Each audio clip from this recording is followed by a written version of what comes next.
السلام علیکم۔ بسم اللہ، الحمد للہ والصلاۃ والسلام علی رسول اللہ۔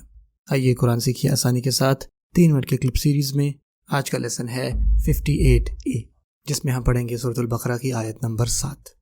اللہ تعالیٰ فرماتے ہیں کہ کافرین کے لیے کوئی بھی ہدایت نہیں، اور پھر اللہ تعالیٰ بیان کرتے ہیں ان کا عذاب، ان کافروں کا عذاب جو رسول صلی اللہ علیہ وسلم کی تکفیر کرتے ہیں۔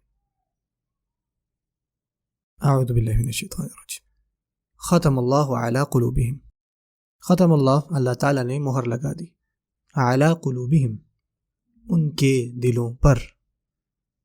قلوب جمع ہے، قلب اس کا واحد، قلب قلوب ان کے دل، وعلی سمعہم اور ان کی سماعت پر۔ سمع کہتے ہیں سماعت، سننا، اور ان کی سننے پر، یعنی اللہ تعالیٰ نے مہر لگا دی ان کے دلوں پر اور ان کے سننے پر۔ وعلی ابصارہم غشاوہ، وعلی اور اوپر ہے، ابصارہم ان کی بصارت پر، ان کی نظروں پر، غشاوہ پردہ، یعنی وہ نہیں دیکھ سکتے، سو ان کی آنکھوں پر کیا ہے؟ پردہ۔ غشاوہ کا مطلب ہوتا ہے کہ پردہ ایک قسم کا۔ ابصار اگین یہ بھی جمع ہے اور اس کا واحد ہے بصر، بصر ابصار۔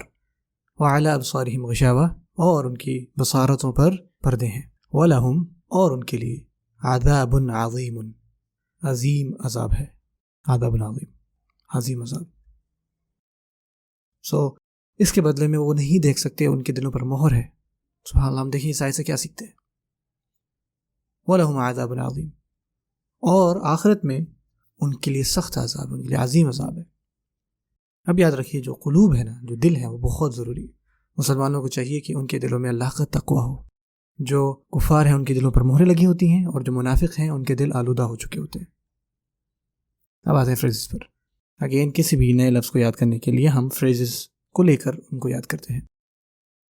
ہم نے پڑھا ختم اللہ علی قلوبہم، ختم یعنی مہر لگانا۔